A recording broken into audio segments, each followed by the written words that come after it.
Ever since I was a little girl, my parents were divorced. They got divorced when I was only a year and a half old. I lived with my mom, my stepdad, my little brother, and my older stepbrother up until the time that he graduated. Growing up, I had to become very mature and responsible at an early age. I'd get on the plane at the age of 5 by myself, and I'd sit with the flight attendants, and I would have to get on and off the plane first before everyone else.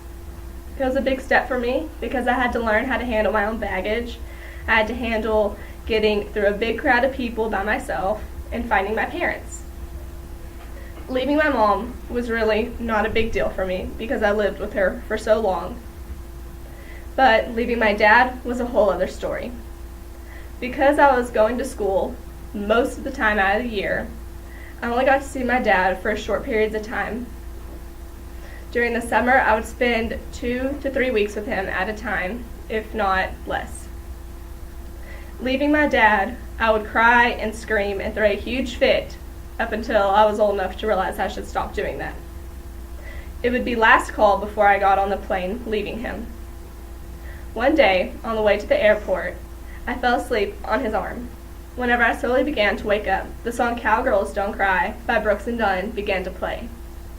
I felt his arm wrapped around me even tighter, and he squeezed me. I woke up and I looked at him, and I began to cry. That song represented his and I's relationship.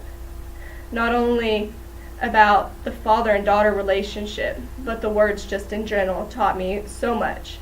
The song made me realize how mature I was and how much my dad meant to me. Starting at that time, I realized that that would be the song that I wanted to dance with him at my wedding. He agreed with me. To this day, we cannot look at each other and listen to that song without crying and bursting into emotional tears. My dad means everything to me, and if it wasn't for him, I would not be mature and responsible like I am now. That song continues to remind me of a huge stepping point in my life that I grew up. Getting on and off the plane, I would listen to that song and remember how much I loved my dad. Whenever I got home that day, listening to that song with my dad, I broke into tears when I saw my mom. She asked me over and over again what was wrong, and I just told her I couldn't wait to see my dad again. She started crying too whenever I told her about the song and I told her about the situation. She is so supportive of my dad's and I's relationship. If it wasn't for my dad, I don't know where I would be at this time in my life.